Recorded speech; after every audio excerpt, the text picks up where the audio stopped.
Hello friends, welcome to all of you in my YouTube channel. स्वागत है आप सभी का पढ़ने और पढ़ाने की इस महफ़िल में, इंग्लिश ग्रामर वाली महफ़िल में। तो आज हम स्टार्ट करने जा रहे हैं इंग्लिश ग्रामर का एक बहुत ही इंटरेस्टिंग और बहुत ही इम्पोर्टेंट टॉपिक, जिसका नाम है active and passive voice. Active and passive voice. तो मेनली इंग्लिश ग्रामर में जो वॉइस होती है वो टू टाइप्स की होती है। First active voice and other one is passive voice.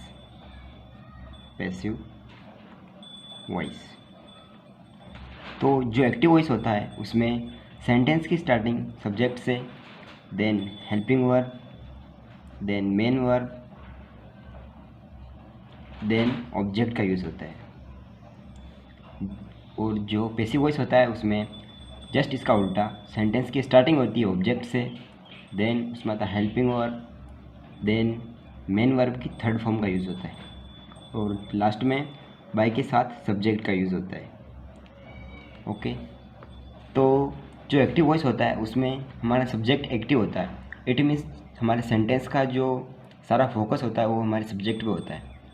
और जो पैसिव वॉइस होता है उसमें जो हमारा ऑब्जेक्ट होता है वो सब्जेक्ट की तुलना में ज़्यादा इम्पोर्टेंट होता है, या फिर ऑब्जेक्ट को सब्जेक्ट की तुलना में ज़्यादा इम्पोर्टेंस दी जाती है। ओके, तो हम एक्टिव वॉइस को पैसिव वॉइस में चेंज करते हैं। इसके लिए कुछ रूल्स है जो निम्न है। Active to passive voice.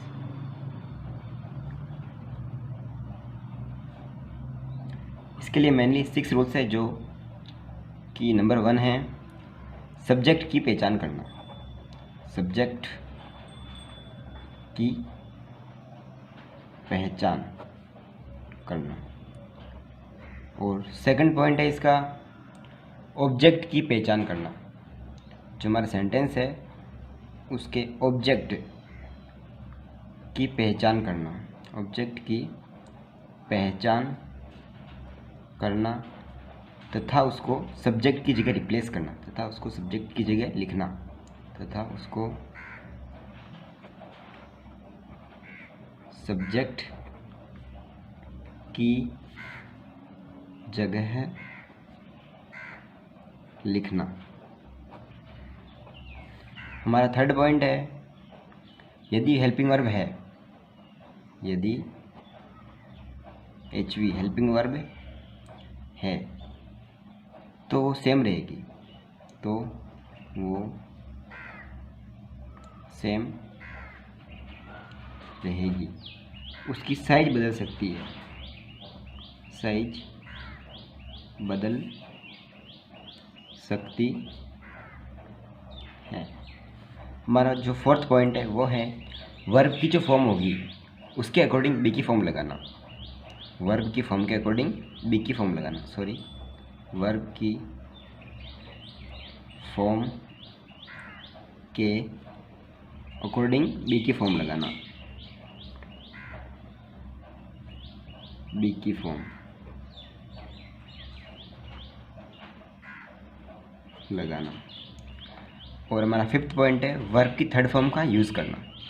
Verb की थर्ड फॉर्म का यूज़ करना। और हमारा सिक्स पॉइंट है इसमें, वो है जो बाकी बचा हुआ सेंटेंस है, इट मीन्स अदर सेंटेंस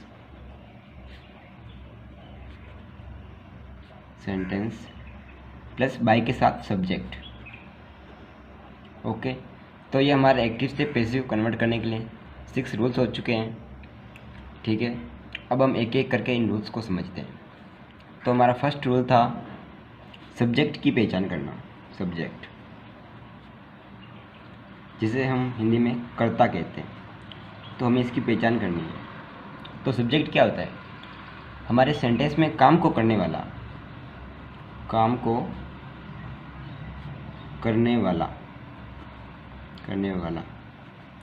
या जिसके बारे में कुछ कहा जाए, जिसके बारे में कुछ कहा जाए, वही हमारे सेंटेंस का सब्जेक्ट होता है। अब सब्जेक्ट कैसे होता है, जैसे राम ने रावण को मारा, राम ने रावण को मारा। तो अब यहाँ पे हमारा काम हो गया मारना, मारा। अब किसने मारा, राम ने मारा, तो हमारे सेंटेंस का सब्जेक्ट हो गया राम, सब्जेक्ट। अब इंग्लिश में लिखते हैं इसको, राम किल्ड रावण। मारने वाला कौन हुआ, राम, तो हमारा सेंटेंस का सब्जेक्ट हो गया। अब यहाँ पर राम एक काम कर रहा है, ठीक है, लेकिन यहाँ पर देखते हैं तो राम एक अच्छा लड़का है, अच्छा लड़का है। अब इस सेंटेंस में राम कोई काम नहीं कर रहा है, लेकिन जो अच्छा लड़का है वो राम है। यहाँ पर राम की बात की जा रही है, तो यहाँ पर सब्जेक्ट हो गया राम, सब्जेक्ट। इंग्लिश में लिखे इसको, तो Ram is a good boy, Ram is a good boy. तो हमारे सेंटेंस का सब्जेक्ट हो गया राम। अब इसका सेकंड पॉइंट जो है वो है ऑब्जेक्ट की पहचान करना। सेकंड पॉइंट है ऑब्जेक्ट, जिसको हिंदी में बोलते हैं कर्म की पहचान, पहचान करना, उसको सब्जेक्ट की जगह रिप्लेस करना, इट मीन सब्जेक्ट की जगह लिखना। तो अब हम हमारे सेंटेंस में ऑब्जेक्ट की पहचान कैसे करें, तो ऑब्जेक्ट की पहचान करने के लिए हमें हमारे सेंटेंस की जो वर्ब होती है उसे दो क्वेश्चन पूछने होते हैं, एक तो क्या और किसको। क्या को इंग्लिश में बोलते हैं व्हाट, एंड किसको को बोलते हैं whom। ओके, तो हमें हमारे सेंटेंस का ऑब्जेक्ट पता करने के लिए सेंटेंस की वर्ब से दो क्वेश्चन पूछने होते हैं, व्हाट एंड whom। ओके, तो हमारे सेंटेंस में जो ऑब्जेक्ट होते हैं वो टू टाइप्स के होते हैं। ऑब्जेक्ट टू टाइप्स के होते हैं, एक तो होता है non living object, non living object, and other is living object, living object. तो जो नॉन लिविंग ऑब्जेक्ट होता है, जब हम वर्ब से कोई क्वेश्चन पूछते हैं तो फिर जब व्हाट का आंसर आता है, इट मीन्स वर्ब से क्या का आंसर मिलता है हमें, तो जो ऑब्जेक्ट मिलेगा हमें वो नॉन लिविंग ऑब्जेक्ट होगा, व्हाट का आंसर मिलेगा या फिर क्या का आंसर मिलेगा। ओके, एंड यदि हमें वर्ब से क्वेश्चन करने पर किसको का आंसर मिलता है, तो जो ऑब्जेक्ट प्राप्त होगा हमें वो लिविंग ऑब्जेक्ट होगा। ओके, इट मीन्स किसको। एग्जाम्पल से समझते हैं इसको, राम ने रावण को मारा। ओके, राम ने रावण को मारा। अब हमारा सब्जेक्ट हो गया राम, क्योंकि काम करने वाला राम है। अब सेकंड पॉइंट है हमारा ऑब्जेक्ट की पहचान करना। ऑब्जेक्ट की पहचान करने के लिए हमें सेंटेंस की वर्ब के पास जाना पड़ेगा। सेंटेंस की वर्ब है मारना, मारा, ये हो गई वर्ब। अब वर्ब से क्वेश्चन पूछो, राम ने रावण को मारा, तो क्या मारा, इसका आंसर नहीं आ रहा है, तो राम ने किसको मारा, इसका आंसर आ रहा है रावण को मारा। तो हमारे सेंटेंस का ऑब्जेक्ट हो गया रावण, और यहाँ से हमें किसको का आंसर मिला, इसलिए रावण जो है वो है living object. Okay, Ram killed Ravan, Ram killed Ravan, आ रहे रावण। ओके, एक एग्जाम्पल और लेते हैं, श्याम ने पत्र लिखा, श्याम ने पत्र लिखा। ओके, तो यहाँ पर पत्र को लिखने वाला कौन हुआ, श्याम हुआ, हमारा सेंटेंस का सब्जेक्ट हो गया श्याम। अब हमें चाहिए ऑब्जेक्ट। ऑब्जेक्ट प्राप्त करने के लिए हमें सेंटेंस की वर्ब का पता होना इम्पोर्टेंट है, तो सेंटेंस की वर्ब है लिखा, ये हो गया वर्ब। ओके, अब सेंटेंस की वर्ब से पूछो, श्याम ने लिखा, तो क्या लिखा, पत्र लिखा, ये हमारा हो गया ऑब्जेक्ट। और हमें यहाँ से क्या का आंसर मिला, इसलिए ये हो गया non living object. Okay, Shyam wrote letter, wrote LETTER letter. तो ये पॉइंट आपको समझ में आ गया होगा। अब हमारा तीसरा पॉइंट है, यदि हेल्पिंग वर्ब है तो वो सेम रहेगी, उसकी साइज बदल सकती है। तो हेल्पिंग वर्ब कौन कौन सी होती है? हेल्पिंग वर्ब, तो हेल्पिंग वर्ब्स होती है is, am, are, was, were, has, have, had, do, does and did. जैसा कि हमारा पॉइंट था, यदि हेल्पिंग वर्ब है तो वो सेम रहेगी। अब उसमें सेम क्या रहेगा? अब इज़, एम, आर ये तीनों एक कैटेगरी की है। वॉज, वर ये दोनों एक कैटेगरी की है। हैज़, हैव ये दोनों एक कैटेगरी के हैं। हैड अलग अकेला ही एक कैटेगरी का है। डू, डज एक कैटेगरी का है और डिड अलग एक कैटेगरी का है। तो जो सेम रहेगी वो इनकी कैटेगरी रहेगी सेम। ठीक है, हमारा पॉइंट था यदि हेल्पिंग वर्ब है तो वो सेम रहेगी। अब उसकी साइज बदल सकती है। साइज इट मीन सेम रहेगी उसकी कैटेगरी और साइज बदल सकती है, यानी इज़, एम, आर कुछ भी यूज़ हो सकता है। जैसे जो हमारा एक्टिव सेंटेंस होता है, एक्टिव वॉइस, इसमें सब्जेक्ट देन हेल्पिंग वर्ब। ये जो हेल्पिंग वर्ब का यूज़ होता है इसमें एक्टिव सेंटेंस में, उसका यूज़ होता है सब्जेक्ट के अकॉर्डिंग। ठीक है, then main verb, then object. लेकिन जब हम इसका पैसिव वॉइस बनाते हैं, पैसिव वॉइस, तो पहले ऑब्जेक्ट को आगे लेके आना पड़ता है, ऑब्जेक्ट।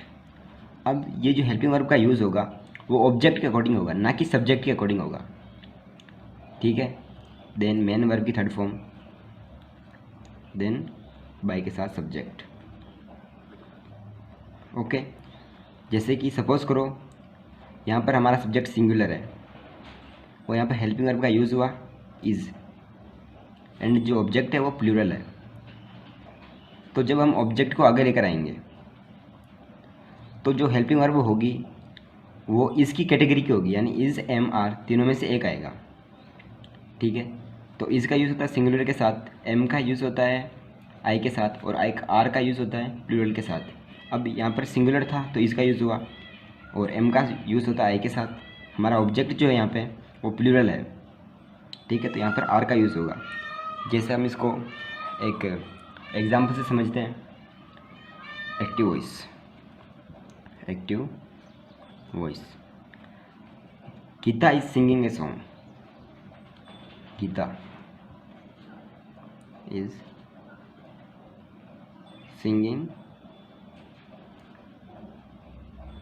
सॉन्ग्स। ठीक है, अब हम इसको पैसिव में चेंज करते हैं, पैसिव वॉइस। तो हमारे पैसिव वॉइस का फर्स्ट रूल है सब्जेक्ट की पहचान करना, तो ये हमारा हो गया सब्जेक्ट। देन था ऑब्जेक्ट की पहचान करना और उसको सब्जेक्ट की जगह लिखना।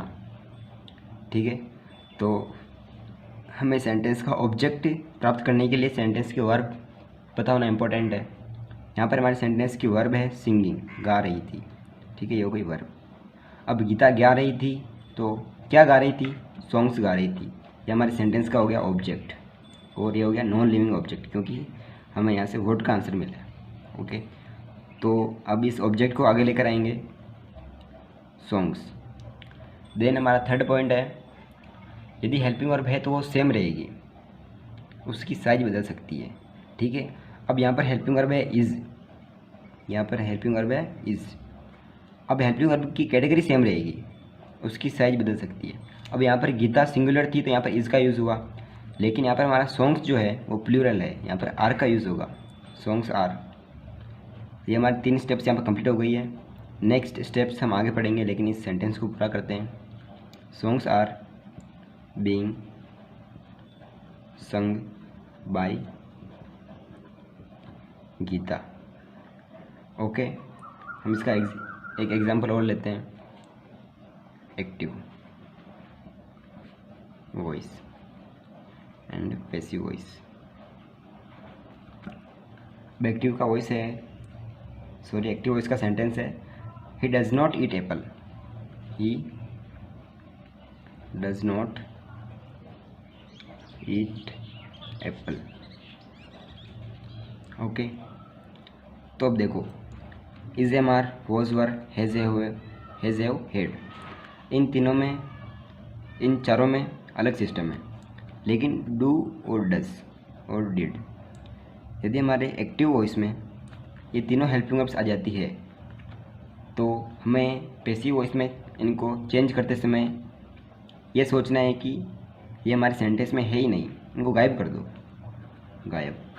अब गायब कैसे समझते हैं, देखो हमारा पहला पॉइंट है सब्जेक्ट की पहचान करना, ये हो गई हमारी सब्जेक्ट। देन ऑब्जेक्ट का पता लगाना, तो वह नहीं खाता है, क्या नहीं खाता है, ये हमारे वर्ब हो गई, तो क्या नहीं खाता, एप्पल नहीं खाता, ये हमारे सेंटेंस का ऑब्जेक्ट हो गया, वो भी नॉन लिविंग ऑब्जेक्ट। ओके, तो एप्पल को आगे लो, apple, PLE apple. Okay, then यदि हेल्पिंग वर्ब है तो वो सेम रहेगी, उसकी साइज बदल सकती है, ठीक है। यहाँ पर हेल्पिंग वर्ब है डज, और हमारा जो यहाँ पर पॉइंट है वो है कि डू डज डिड आए तो उसको गायब कर दो। इट मीन समझो यहाँ पर हमारे हेल्पिंग वर्ब है ही नहीं, नेक्स्ट डायरेक्ट इस स्टेप को कैंसिल करके नेक्स्ट स्टेप पर चले जाते हैं। और हमारे नेक्स्ट स्टेप जो हम आगे पढ़ेंगे वो है वर्ब की फॉर्म के अकॉर्डिंग बी की फॉर्म लगाना।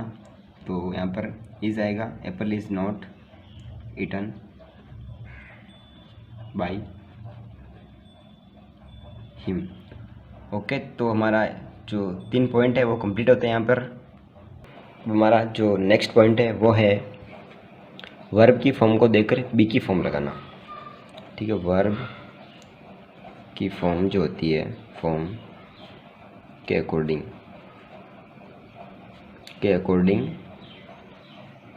बी की फॉर्म्स का यूज़ करना, बी की फॉर्म लगाना।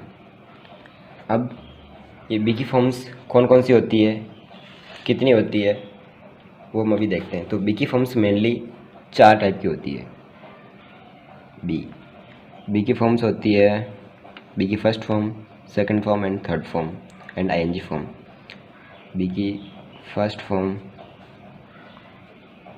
सेकंड फॉर्म, थर्ड फॉर्म और बी की ING फॉर्म। तो बी की फर्स्ट फॉर्म कौन कौन सी होती है, इज़, एम, आर। बी की सेकंड फॉर्म्स कौन कौन सी होती है, वॉज, वर। बी की थर्ड फॉर्म कौन कौन सी होती है, तो एक होती है बीन बस। और बी की ING फॉर्म होती है बीइंग, BEING, बीइंग। अब वर्ब की फॉर्म को देखकर बी की फॉर्म लगाना, तो कैसे लगाना, जैसे कि हमारे पास वर्ब की फर्स्ट फॉर्म दे रखी है, तो बी की फर्स्ट फॉर्म है इज़, एम, आर, इन तीनों में से एक का यूज़ होगा, ठीक है। यदि वर्ब की सेकंड फॉर्म दे रखी है एक्टिव सेंटेंस में, तो हमें बी की फॉर्म या वॉज या वर लगानी है। यदि एक्टिव सेंटेंस में वर्ब की थर्ड फॉर्म दे रखी है तो हमें बी की थर्ड फॉर्म बीन लगाना है। यदि जो एक्टिव सेंटेंस है उसमें वर्ब की ING फॉर्म है तो हमें पैसिव बनाते समय उसमें वर्ब की ING फॉर्म, सॉरी बी की ING form, it means being लगाना है। हम एग्जाम्पल से समझते हैं ये एक्टिव वॉइस का सेंटेंस, जैसे कि अभी हमने पीछे ही लिया था, ही does not eat apple. Okay,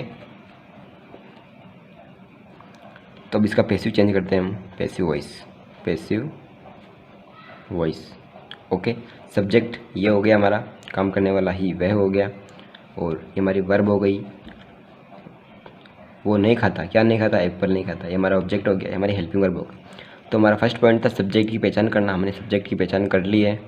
second point था कि ऑब्जेक्ट की पहचान करना, ऑब्जेक्ट भी कर लिया हमने। देन ये हमारी वर्ब हो गई, ये हमारा हेल्पिंग वर्ब हो गया, ठीक है। अब ऑब्जेक्ट को आगे ले आओ, एप्पल, APPLE एप्पल, ये हमारा सेकंड पॉइंट हो गया। ओके, थर्ड पॉइंट है हेल्पिंग वर्ब जो कि तो रहेगी उसकी साइज बदल सकती है, लेकिन यहाँ पे हेल्पिंग वर्ब डज है तो ये डज गायब हो जाती है, माना कि हेल्पिंग वर्ब है ही नहीं, ठीक है, ये स्टेप कैंसिल। देन आती है फोर्थ स्टेप, वर्ब की फॉर्म के अकॉर्डिंग बी की फॉर्म लगाना। अब यहाँ पर वर्ब की कौन सी फॉर्म है, ईट, एट, ईटन, तो वर्ब की फर्स्ट फॉर्म है, तो बी की फर्स्ट फॉर्म का यूज़ करना है हमें यहाँ पे। और बी की फर्स्ट फॉर्म कौन कौन सी होती है? Is, am, are. अब इन तीनों में से एक आएगा।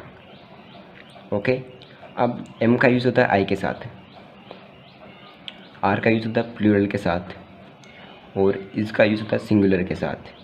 ठीक है, तो एप्पल सिंगुलर है ना, तो यहाँ पर इज़ का यूज़ होगा, इज़, एप्पल इज़। देन इसका नॉट का यूज़, ईटन बाई हिम। अब ये मैं यहाँ तक ही समझना, ये आगे नेक्स्ट पॉइंट में समझेंगे हम। अब हमारा जो 5th पॉइंट है वो है V3 का यूज़ करना। ओके, वर्ब की थर्ड फॉर्म का यूज़ करना, वर्ब की थर्ड फॉर्म का यूज़ करना का यूज़। तो ये हमें वर्ब की फॉर्म्स का आना इम्पोर्टेंट है, हमें सीखनी होगी, इसकी कोई ट्रिक व्रिक नहीं है। तो हमारा एंड जो लास्ट 6th पॉइंट है वो है बाकी बचा हुआ सेंटेंस एज इट इज़ लिखना है। Other sentence, other SENTENC sentence plus by के साथ सब्जेक्ट, बाय प्लस सब्जेक्ट। तो ये हमारे कुछ रूल्स हो चुके हैं एक्टिव टू पैसिव कन्वर्ट करने के। तो नोट लिखना स्टार्ट करते हैं। नोट फर्स्ट है, हमें एक्टिव वॉइस बनाने के लिए, एक्टिव वॉइस बनाने के लिए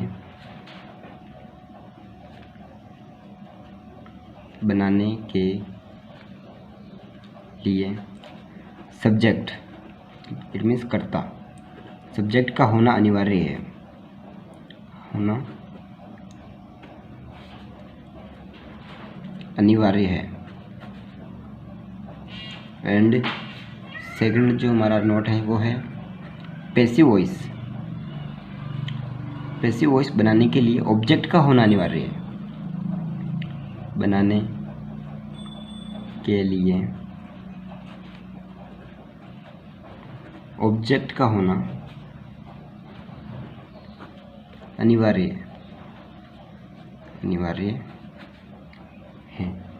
अब हम इसको एग्जांपल से समझते हैं। फर्स्ट है, एक्टिव वॉइस को बनाने के लिए सब्जेक्ट का होना अनिवार्य है। तो इसके बेस पर हम कुछ एग्जांपल सॉल्व करते हैं पहले। जैसे पानी पिया जाता है, पानी पिया जाता है। ओके, तो पानी पिया जाता है। अब यहाँ पे हमारे सेंटेंस का जो सब्जेक्ट है वो यहाँ पर नहीं है। अब पानी पिया जाता है, तो पानी पीने वाला जो है करता है वो यहाँ पर नहीं है, तो हम इसका एक्टिव वॉइस नहीं बना सकते, एक्टिव नहीं बना सकते। अब इसका डायरेक्ट पैसिव बनेगा, पैसिव वॉइस, पैसिव वॉइस। जैसे water is drunk, water is drunk, DRUNK, drunk. Okay, अब सेकंड जो हमारा नोट है वो है पैसिव वॉइस बनाने के लिए ऑब्जेक्ट का होना अनिवार्य है। ठीक है, जैसे वह जाता है। ठीक है, हमारे यहाँ पे सब्जेक्ट हो गया, तो काम कौन कर रहा है? जाने का काम वह कर रहा है, तो ये हो गया सब्जेक्ट। ठीक है, वर्ब हो गई जाता है, ये वर्ब। अब हमारे सेंटेंस का जो ऑब्जेक्ट है उसका पता करने के लिए हमें वर्ब से क्वेश्चन पूछना होता है कि क्या या किसको। वह जाता है, तो हम पूछते हैं क्वेश्चन, वह क्या जाता है, इसका आंसर भी नहीं मिल रहा है। वह किसको जाता है, इसका आंसर भी नहीं मिल रहा है। इट मीन्स इस सेंटेंस में जो ऑब्जेक्ट है वो अब्सेंट है, यानी ऑब्जेक्ट है ही नहीं, तो हम इसका पैसिव नहीं बना सकते। डायरेक्ट इसका ओनली फॉर इसका एक्टिव वॉइस का सेंटेंस ही बनेगा। ही गोज़, ही गोज़, इसका पैसिव वॉइस का सेंटेंस नहीं बनेगा, पैसिव वॉइस नहीं बनेगा। Okay friends, thanks for watching. मिलते हैं नेक्स्ट पार्ट में एक्टिव एंड पैसिव के एक शानदार प्रैक्टिस सेट के साथ। तब तक के लिए जय हिंद, जय भारत, स्टे फिट।